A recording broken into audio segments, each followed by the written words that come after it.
Thank you for joining IU South Bend for our third virtual live Q&A event about fall 2020. My name is Paige Risser. I'm the Director of Communication and Marketing for IU South Bend. And on behalf of my colleagues, I'd like to welcome you to what we expect will be a very informative hour. This is the third in a series of 4 events of similar format that will be held every Thursday at 5 p.m., including next Thursday, which will be our final. Today's Q&A is being recorded and will be available on IUSB's YouTube channel after this for anytime viewing for those who can't attend our Thursday evening sessions.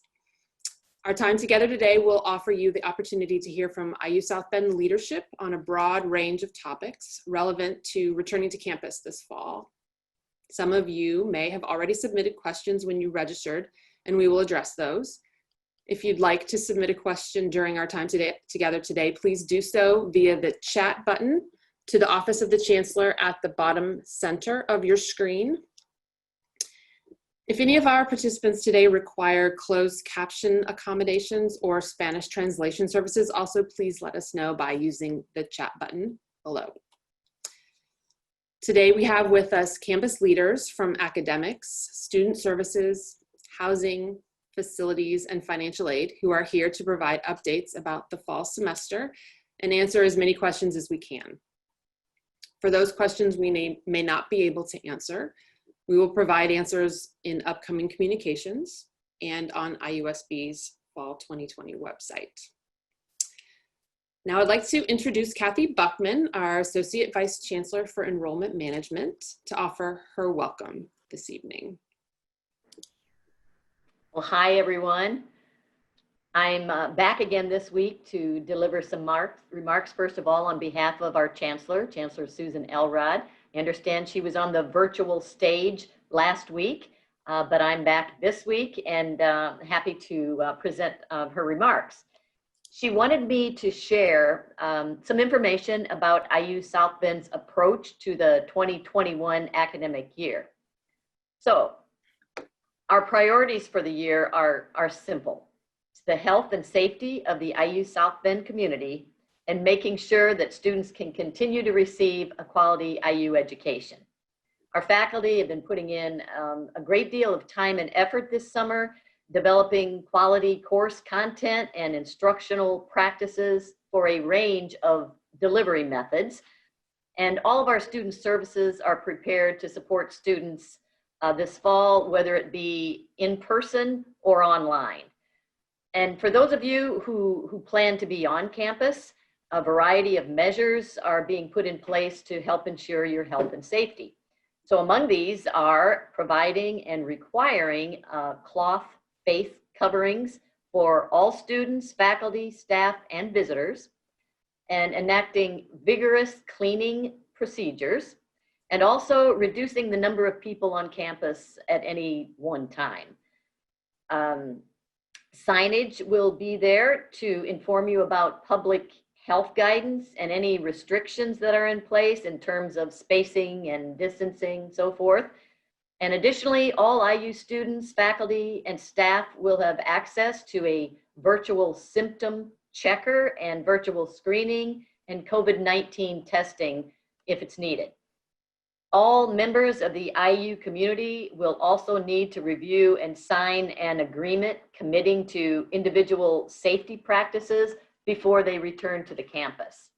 So we want to assure you that IU is carefully monitoring the pandemic, and we will be prepared to alter how courses are delivered should the need arise for the health and safety of the IU South Bend community.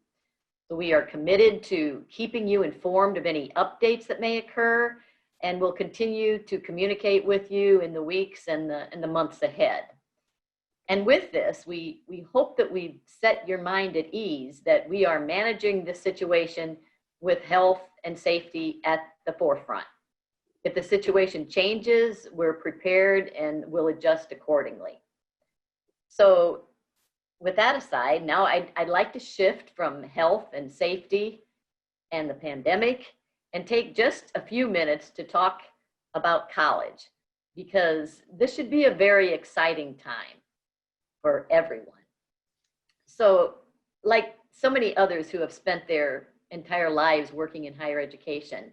I believe wholeheartedly in the value of a college degree and in the difference that it can make to an individual and to a family. So first of all, I want to congratulate you on making the decision to continue your education, especially given these incredibly challenging times. Truly, you have taken an important step towards a degree, a career, and a rich and rewarding life. And when I say a rich and rewarding life, you know, I really don't mean in terms of money or in income earned. Although I will tell you that the average four-year college graduate will earn $1 million more in his or her lifetime than a person with just a high school diploma. And that $1 million opens up all kinds of opportunities in terms of hobbies and recreation and travel when we feel good about traveling again, and in overall health and happiness. So certainly the additional income, it's a powerful incentive for getting a degree. But what I really mean when I talk about a rich and rewarding life is much more about how the world expands and how it opens up to you as you go through college. How you're exposed to new and different people and ideas and possibilities for what you are going to do with your life and how you will live your life to the fullest. So I'm not completely sure I'm attributing this next statement to the right person. And I meant to check this week and I didn't get around to it, but I believe it was one of my favorite faculty members, Dr. April Ladinsky, who said to a group of prospective students once that college is the place where you can become the person you want to be. And for many people, college is the place where you discover the person you could be. And you know, when I think about that, I still get goosebumps, and sometimes I actually get teary-eyed, because those of us who work in higher education, we know this to be true. We see it happen all the time. And often we're able to see strengths and characteristics and talents in students that sometimes they don't even see in themselves, at least not yet. And when that happens, that gets our hearts racing, because we know that with commitment and with effort, you can bring out the best aspects of yourselves, which tends to lead to a more fulfilling and successful life. And that's what we want for you. And as an IU South Bend student, each of you will have access to an entire team of people to support you in this journey. An academic advisor, a success coach, a financial aid counselor, career counselors, tutors, and above all, a truly incredible faculty to teach and to mentor you.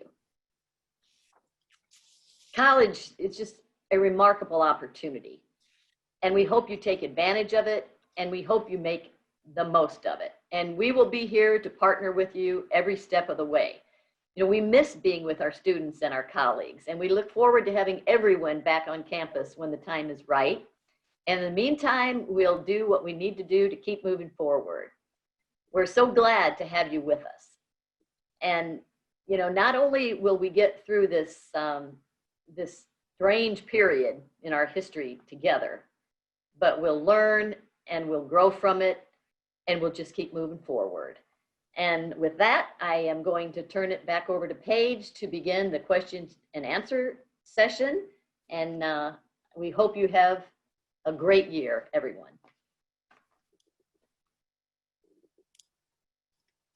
Thank you, Kathy. And now I'd like to ask our Director of Student Conduct, Araceli Lepe Moreno, to offer another welcome.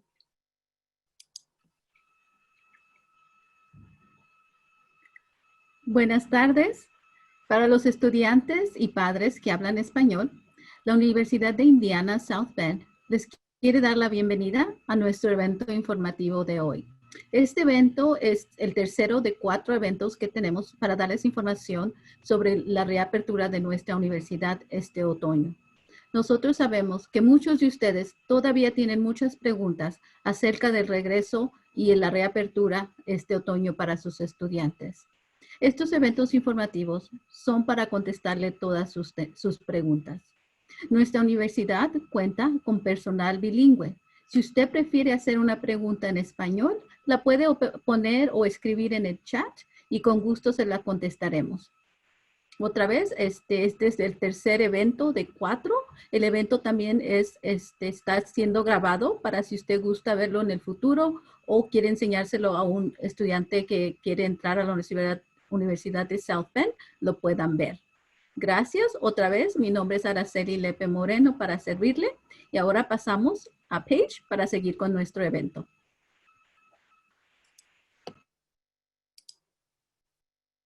Thank you, Araceli. All right, let's start with our questions. Will students be required to have a COVID test before coming to campus? All right. I'm going to ask our Chief of Staff, Elizabeth Pace, to take that question. Good afternoon, everybody. Welcome. We're excited to have you coming back, whether it's virtually or in person in the next few weeks. Students who are residing in campus housing will be required to do a pre-arrival test as well as an on-site test when they get here for move-in day. All of their students are encouraged to do a test, but it is not required. You can search in 1IU for test reporting, COVID test reporting, and that will be the place where you upload test results if you are moving into campus housing. All right, thank you, Elizabeth. All right, let's move to our Executive Vice Chancellor for Academic Affairs, Linda Chen, for the next question, which is about how classes will be taught this fall. Good evening. Classes at IU South Bend this fall will be taught through a number of various formats. We will have in-person classes where students will meet on a regular basis on campus. We have some classes that will meet online as well as in person from time to time, and that will be determined by your instructor. We have some classes that will be offered totally online, where students will work at their own pace to complete the coursework. And there will be classes that will be Zoom classes where you will be required to log on at a certain day and time and interact with the instructor via the Zoom format. So there are many, many types of formats that are being used this semester. And I think that students will be able to experiment with all of them and to find out which ones work best for them and how to succeed in a variety of teaching formats.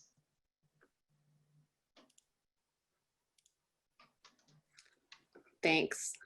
Thanks, Linda.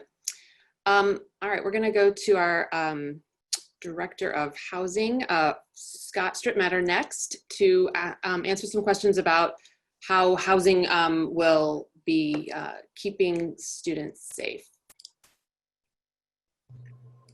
Hello, everyone. How are you doing? Well, you can't really respond on our Zoom, but hopefully you're doing well. So we're actually doing quite a few things to ensure the safety of our students here on campus. And Elizabeth Pace, the Chancellor's Chief of Staff, have already kind of started with some of those that we are requiring that students do a pre-arrival COVID screening, and then we're also going to do an on-site COVID screening when the students get here onto campus. And again, that's to make sure that our baseline when we open housing is that that we don't have any positive cases of COVID that are active in our residence buildings. We are also restricting guests from entering our campus housing, and so we know that's one of the biggest threats is that when we have a greater interaction. And so at least going into the fall semester, we have no outside guests that are allowed into housing. Housing students can visit with one another, but even that, we're reducing the occupancy where the number of students who can be in one room at any time can happen. And then we're also just, again, reinforcing that everyone who's not in their apartment should be wearing masks if they can't be social distanced. We are really encouraging that people be washing their hands. We are rearranging it so that our spaces will kind of induce the social distancing. And so it'll be a challenging year and create some difficulties for us. But it's also going to be an exciting time where I think it's going to reveal to us new ways where we can connect and still create a positive community with one another. Whether that's trying to do some outside social distance interactions, some virtual interactions, and just being creative in how we make those connections. And so we still expect to have a very positive community in our residence halls this semester. Thanks, Scott. I'm going to keep you in the spotlight for a little bit longer. We have another question about, as you're also the Director of Student Life, will there be student activities on campus? Yes, and this is, again, we're pretty excited about some of the opportunities that we're going to have. Like even our first week of school, we're still going to be doing some giveaways on the campus mall. We've got some drive-in movie theaters where we'll be showing some movies where students can watch the movies safely from their car but still have a shared experience. We've got interactive games coming with us of One Night Werewolf, where students will get together in a virtual room and try and figure out it's a whodunit murder mystery, and so we're pretty excited about that. I know as we look throughout the semester, we're going to be having some smaller in-face person-to-person activities that'll probably be 25 people or less.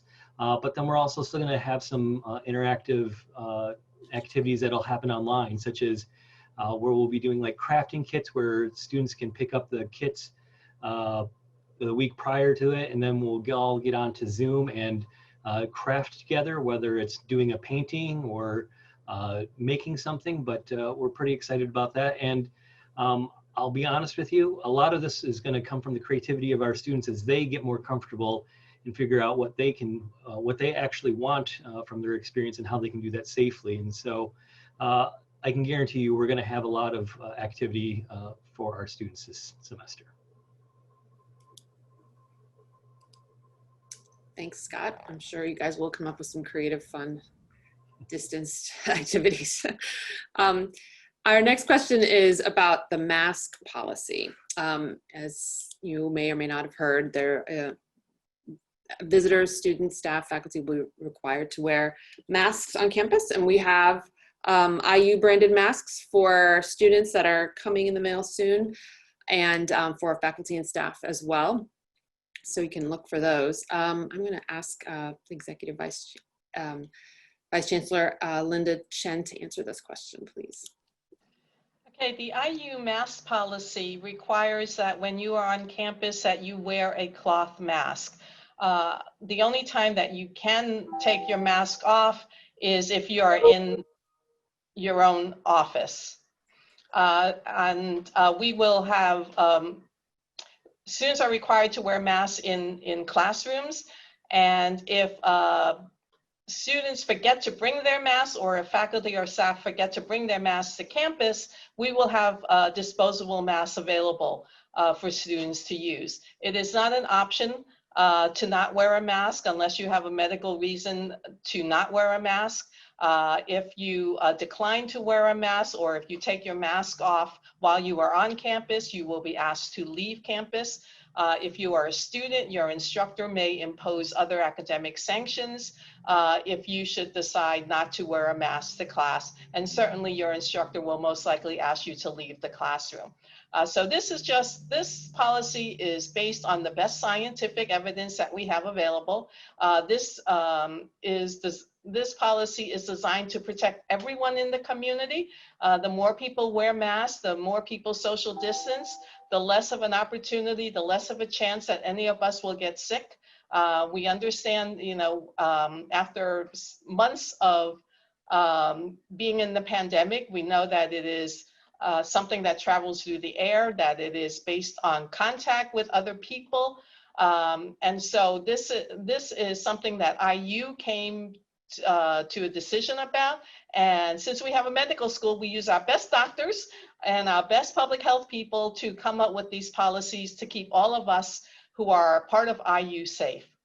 So that's our mask policy. And we have cute masks. I have one that's a different color that you will also be getting in the mail.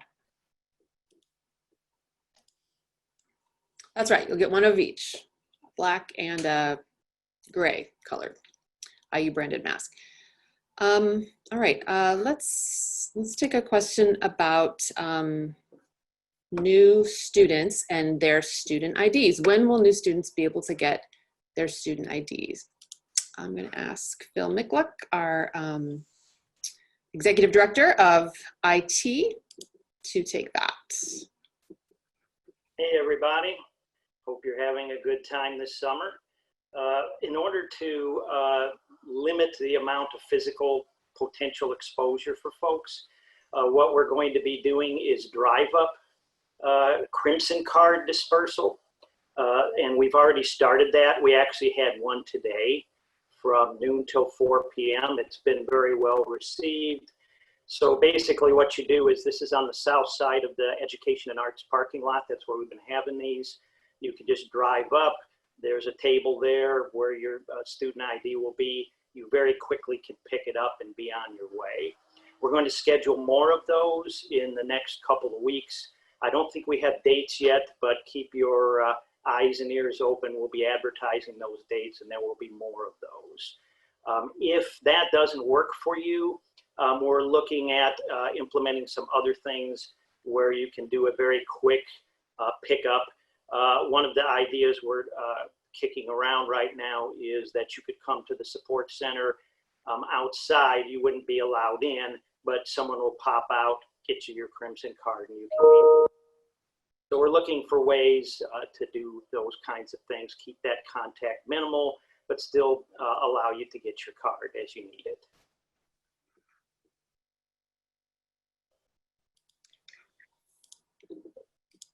Phil, do they also need to upload a photo?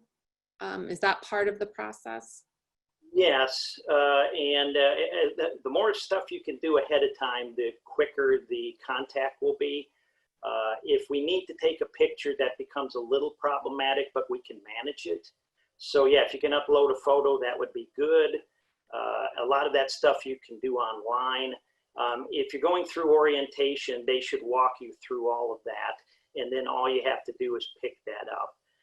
We were hoping that Crimson Cards could be mailed, but for security reasons and other reasons, we just were not able to do that. All right, got it. Thank you, Phil. All right. I'm going to ask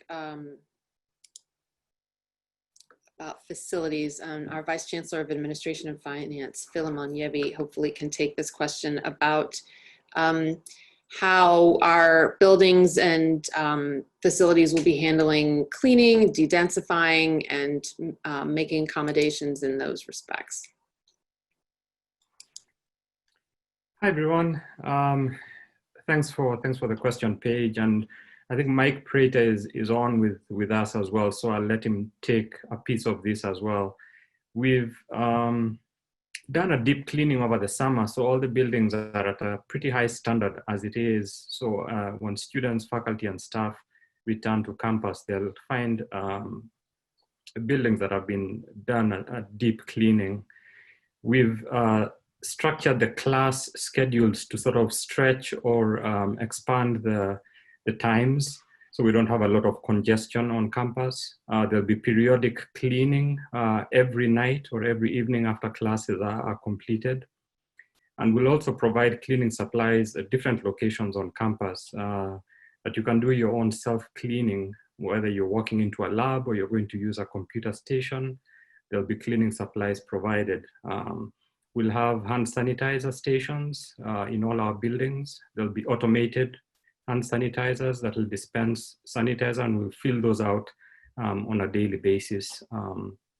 We are trying to install as much as possible automated no-touch dispensing units on all the buildings. So as you access the buildings, you'll see those stations up. We'll have directional signs that provide both information about being safe, keeping a safe distance, social distancing. We'll provide signage on where to stand or wait, or workspaces that students and others can use. And essentially provide the type of material you would need for face coverings or use in your classrooms or labs. We'll have those materials available for use. Mike, do you want to add anything to that?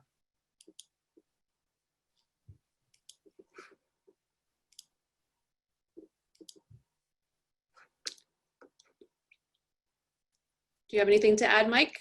Yeah, the only, going along with what Philemon has said and just reinforcing the cleaning policies,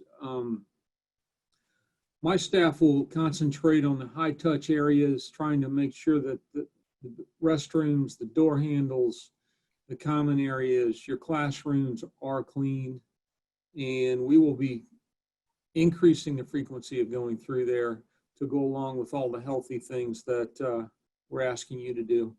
But on the cleaning aspects, we ask also just a reminder that when you come in, if you're walking up to a device, if you're using an elevator, any of those, that if you're doing some cleaning yourself, you're protecting yourself. And if you clean it on your way out, you're protecting the rest of the IU community. So that helps us all stay healthier and hopefully get through this fall in the best manner that we can. So thank you. Thanks, Mike. That's a great way to put it. All right. Next question is about tuition. When is my tuition bill due? So I will ask the registrar, Linda Lucas, to take this question. Thanks, Paige. I'm actually the bursar, not the registrar. I'm sorry. I'm so sorry. That's okay. You were right about that. Students can see their fall charges on their bursar account right now. What they're looking at, although they may think that they're looking at their bill, is really just their fall charges. Their e-bills will be sent to them on the 20th of this month, and the due date will be September 10th.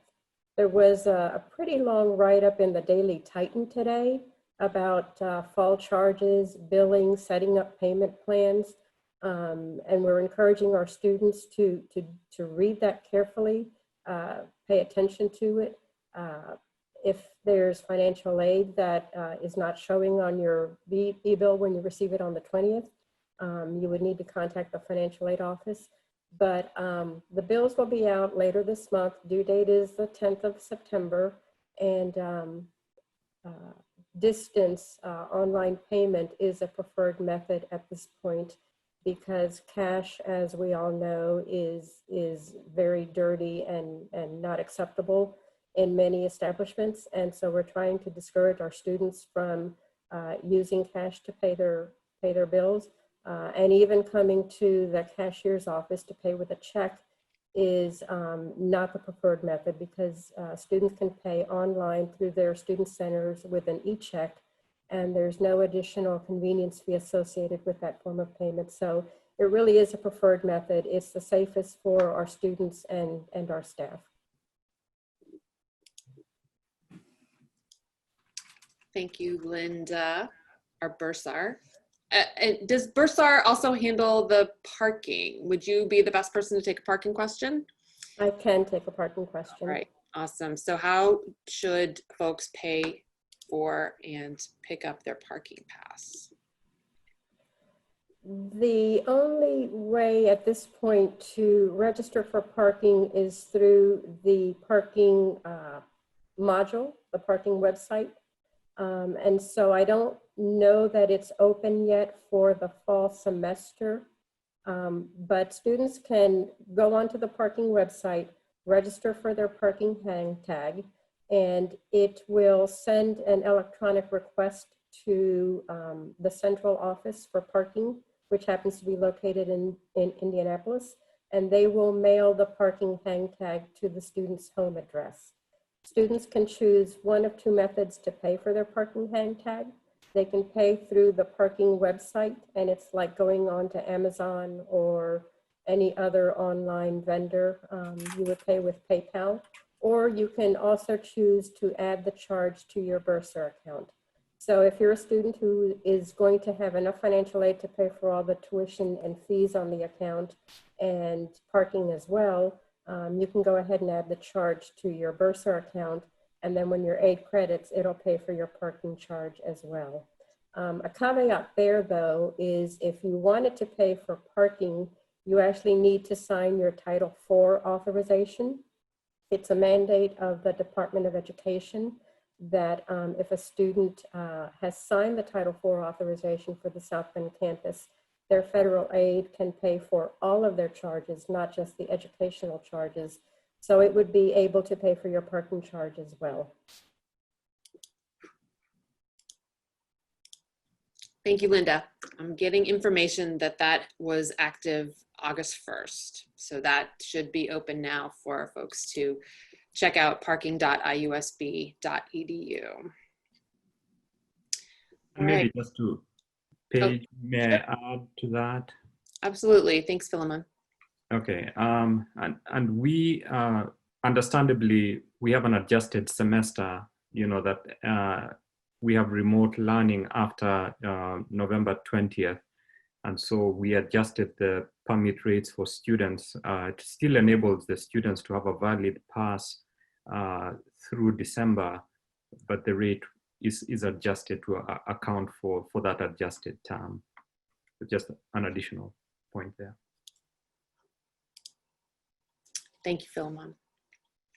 Just wanted to remind all of our participants that if you have any questions, you can use the chat button at the bottom center of your screen to the Office of the Chancellor and to type in your questions, and we are here to answer any and all that we can. All right, next question is about campus services, such as the Counseling Center. Will campus services and the Counseling Center be open? So I will ask Kevin Griffith to answer that. Well, good evening and welcome to IU South Bend.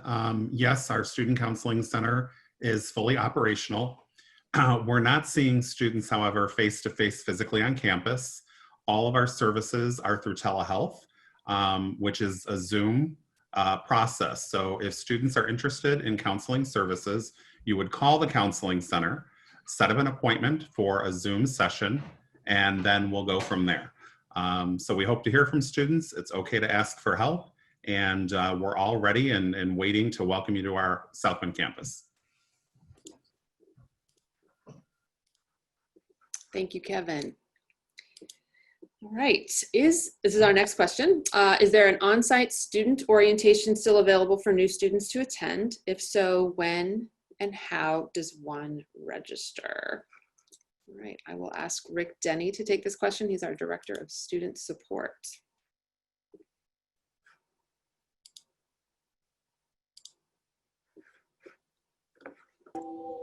Hey, hello. There is no on-site orientations taking place over the summer. All orientation activities, including class registrations, all being done virtually. We do have an online orientation, which covers a lot of the material that you're hearing about tonight.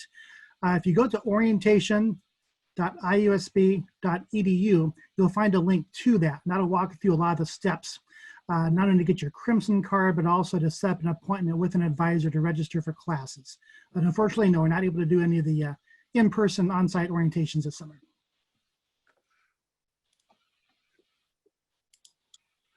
Thank you, Rick. All right, I have another question about academics for Linda Chen. Can we do online if we are going into nursing? If we are new to college, can we go online for the basic college part? So I'm guessing what that is referring to is prerequisites, perhaps? And also general education classes, the basic classes that most students take in their first and second year. Yes, you can. There are many online options for basic classes that students need to take in nursing. But as you know, once you're admitted to the nursing program, perhaps even right before, there are a number of classes where you have to do what are called clinicals, and students work in off-campus sites like hospitals. for those classes, and those classes are taking place this coming semester as they did last semester. So as a nurse or a pre-nursing student, there will be plenty of online options for you to take with regard to general education courses and some of the prerequisites that you will have to take. And also some of your nursing classes are being offered online this semester. Thanks, Linda. Kevin Griffith, I have a follow-up to the counseling question about costs for telehealth. There are costs associated with the counseling and telehealth? There are not. All counseling services are free. They're confidential, and there's no session limit for a student. So good question. All right, thank you. All right, let's see. Question about allowing outside groups, not students or staff, for example, a campus ministry, to meet on campus. Let's see, I think I'm gonna, provided that they follow guidelines, I'll ask Scott Strittmatter to answer this question, our Director of Student Life. Let me know if you need more detail on that, Scott. No, so student clubs, student organizations can do events on campus. They do need to get approval and register those events in advance. At this point, the university really isn't capable of having groups not associated with the university to have events on campus this semester. So a campus ministry or something like that that is not affiliated with a student club or organization could not meet on campus. And realistically, those weekly meetings, we really, unless it is something special, those meetings need to be online over Zoom. And so as students or faculty or staff, they all have access to the professional level of Zoom so that they can have those more advanced features to be able to do that. We are trying to work it out to purchase equipment so that students could do like basically having a mobile Zoom station on a cart so that if one or two people are on campus, they could reserve that and still have a majority of their meeting to be online. So did that answer the question, Paige, or? Yes, thank you. All right, Phil Mikulak, I have a couple of questions for you.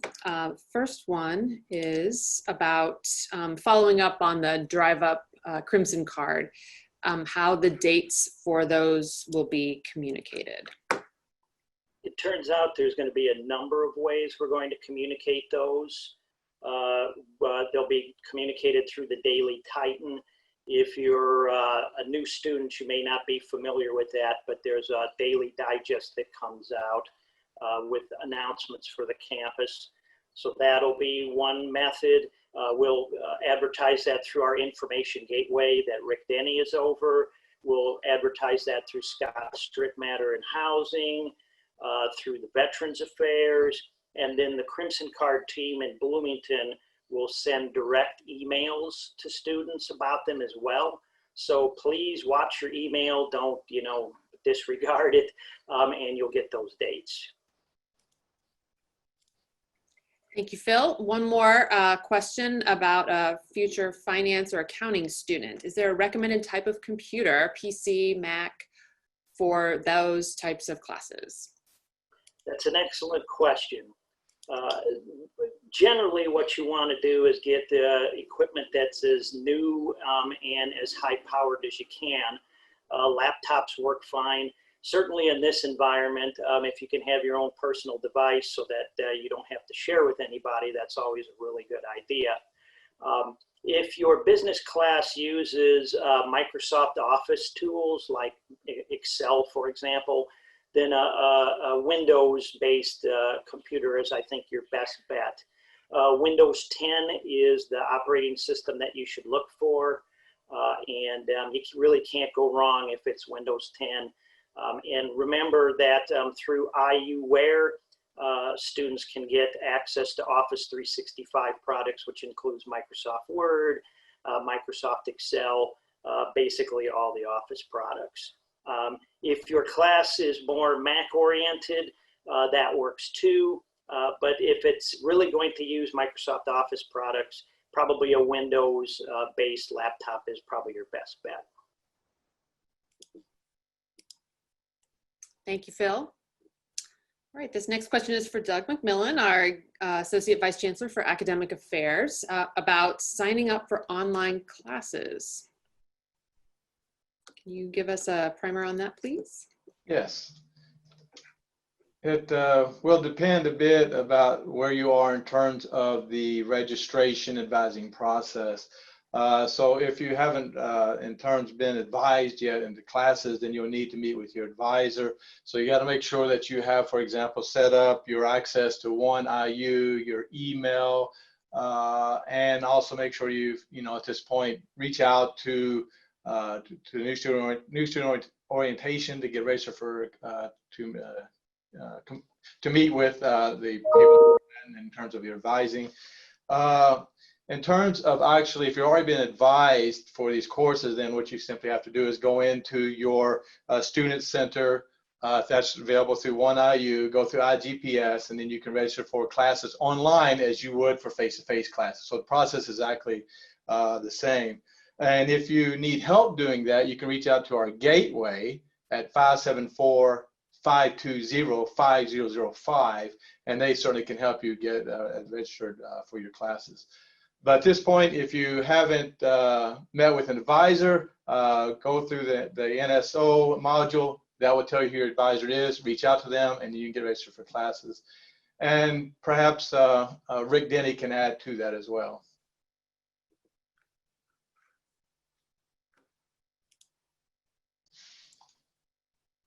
Thanks, Doug.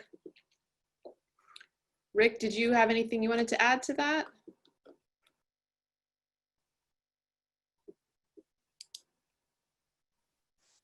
No, I think you covered everything pretty good.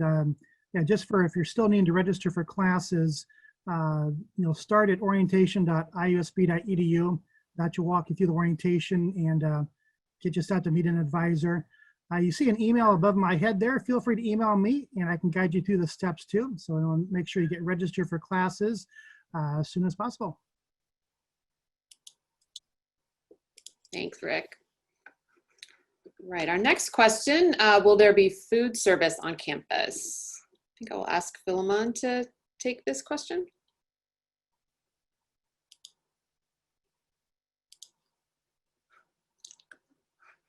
Sorry, I was muted. That's all right. Did you hear me? The question is about food service on campus? Yes, I had, yeah. So yes, we'll provide food services. So DEXO is our food provider, and we have a plan in place for them to continue providing food services, but it will be slightly adjusted. So the hours of operation will be fewer to accommodate for that densification. We'll have a lot more grab and go food items, pre-packaged food options that will be available for students to, faculty and staff to purchase, as well as payment methods will mostly be electronic if at all possible, and as little cash as possible. The coffee shop will also be open. They'll have about the same hours, I think 8 to 5, and we will post those hours as soon as we finalize them. So we will have food services available. Great, thank you. All right, our next question is about honors program. How does a student become part of the honors program? So I'll ask our director of the honors program, Naomi Karakatsanis, to answer. Okay, thank you. Oh, that's a wonderful question. We have a fantastic honors program on campus, one that is very engaged and active, and we would like to encourage as many students who are eligible to join the program as possible. Many students may have received an invitation email from us over the course of the summer to join the program. But if you did not receive that email, and we probably missed many students out there, if you did not receive that email, If you have a 3.5 cumulative GPA, high school GPA, and would like to apply, we would love for you to join us. And you would access our application by going to the Honors Program website.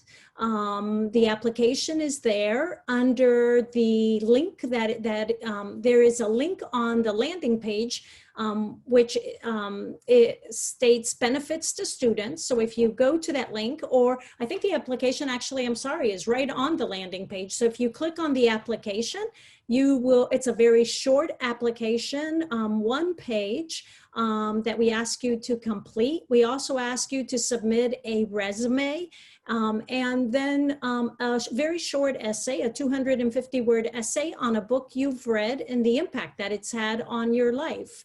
And so those are the 3 small items we ask you to submit. And so if you do that, and if we receive your application prior to the start of the fall semester, and you are admitted, you would receive membership in the program beginning this fall, as well as scholarships that we offer to all students who are in the honors program. If you need to get in touch with us, you can email onprog, that is HONPROG, onprog@iusb.edu, and we can send the application to you or answer any other questions that you may have. We would love for you to join the honors program on campus. Thank you for the question. Thank you, Naomi.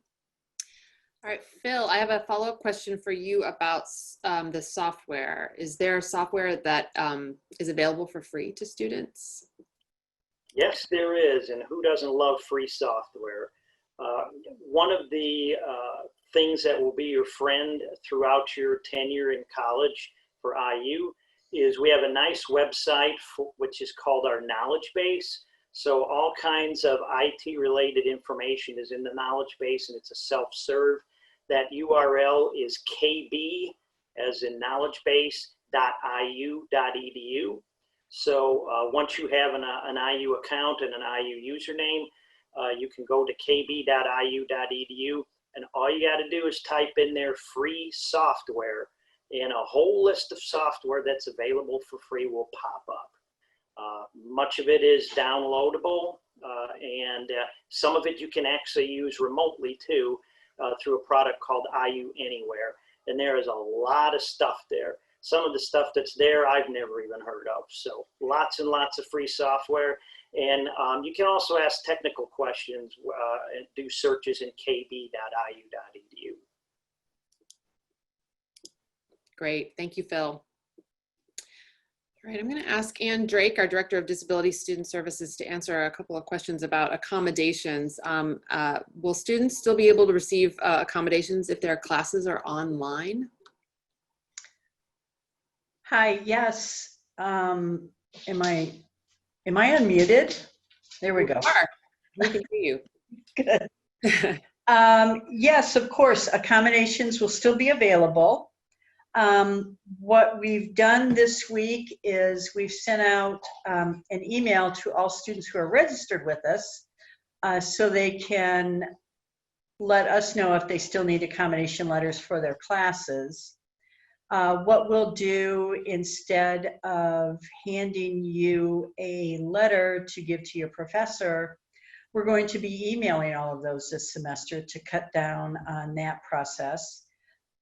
If you are a new student and you have never received accommodations before, what we ask that you do is contact us through our website, SBDSS, and set up an appointment to chat with us and let us know how we can help you, and then we'll take the accommodation process from there.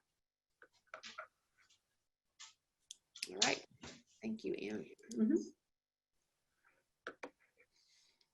All right, I have a question about financial aid for Kathy Miller, our financial aid specialist. How do I accept my financial aid?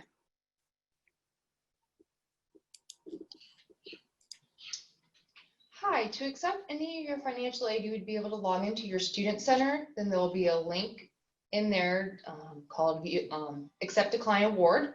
You'll click that.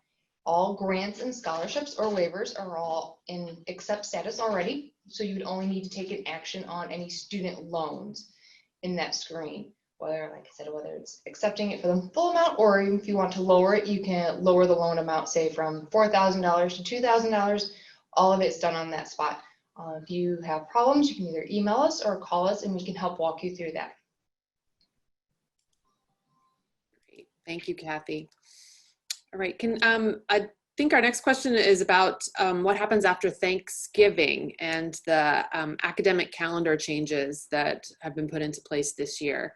So can Linda Chen answer that question for us? Sure. All of the IU campuses will be going virtual after the week of Thanksgiving.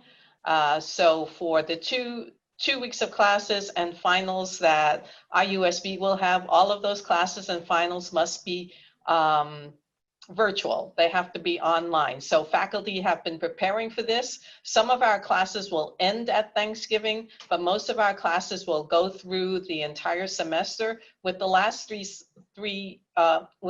weeks after Thanksgiving being online. Now, professors are also working on sort of special activities for that online period. Some of that time may be spent on reviewing for the online final. Some of it may be working on small little online projects as a way of finishing the class. Also in the spring semester, we will not be starting on campus. Once we resume classes in the middle of January, we will also be online for the first 3 weeks of classes. But many instructors may elect to start their semester in the first week of February. In between the two semesters, mainly in January, we will have a winter session term, which we are working on developing at this particular time. So that's what the difference will be during those winter months when most of us don't want to be outside in the first place. Thank you, Linda. All right, I think I have one more last question. I'm going to ask Connie Peterson-Miller, our Director of Admissions. If the student's been admitted and they're not sure what to do, what should they do next after being admitted? Please reach out to us. You can call us at 574-520-4893. That would be the best way. Sorry, 4839. And please call us. You can email us, admissions@iusb.edu, and we will help you move toward enrollment. Simply said, if you've been admitted, the next step is to set up your one account using the information that we sent you by email, and take a look at your to-do list once you've set up your one account to see if you need to take placement exams, and then we'll set you into contact with an advisor and connect you to the orientation modules. But do not hesitate, reach out to us. Again, 574-520-4839. That's the one. Or admissions@iusb.edu. And we will be we will be delighted to welcome you to campus. Great, thanks, Connie. All right, I want to lastly bring up Rick Denny, our Director of Student Support, to run through the process one more time for any students who need to register or connect with an advisor. So, Rick. Hey, thank you. As you've heard, we are very excited to have you back on campus, whether it's in the classroom or virtually. As you've heard, there's a lot going on as we're getting ready for the start of the fall semester. If you still need to register for classes, please reach out to us. Something to really emphasize also is make sure that you're checking your IU email. You'll be getting a lot of notifications from how to pick up your Crimson Card, financial aid, what student clubs will be doing. There's just a lot of information. So if you haven't been checking your IU email yet, go ahead and start doing that now. If you go to your one account, just type email in the search bar, that'll get you right there. And again, if you still need to register for classes, feel free just to email me at the address right there, and then I'll let you know what the next step is. But don't hesitate any time to ask us questions, reach out to us. We'll get you to the next step. Excellent. All right. Thank you again, everybody. If there are no other questions, we will wrap up for today. Appreciate you joining us. And if you have any more questions, you certainly can join us again next Thursday at 5.